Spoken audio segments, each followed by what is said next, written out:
Luke Leatherman with Feuling Parts. We've got our new AR intake system here, something that we're really proud of. We've been working our butts off on this thing here. Spent a ton of time on the flow bench, dialing it in.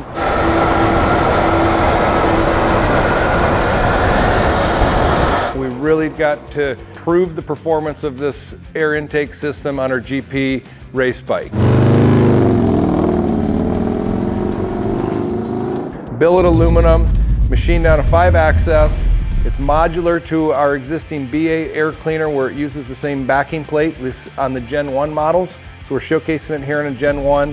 Gen 2 takes a different backing plate to fit the new throttle body setup, but this backing plate here has the convertible situation just like the BAs where you can vent to atmosphere if you like.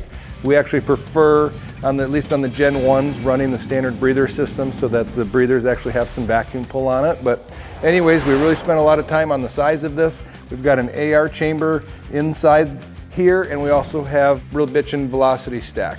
We've got a couple different size filters for it. This here's the standard filter, and then we also have some race versions. We spent a ton of time on the filter development, and one thing that we did on the inside of this is we put a radius on the inside of the inlet of the air filter, which also picked up power.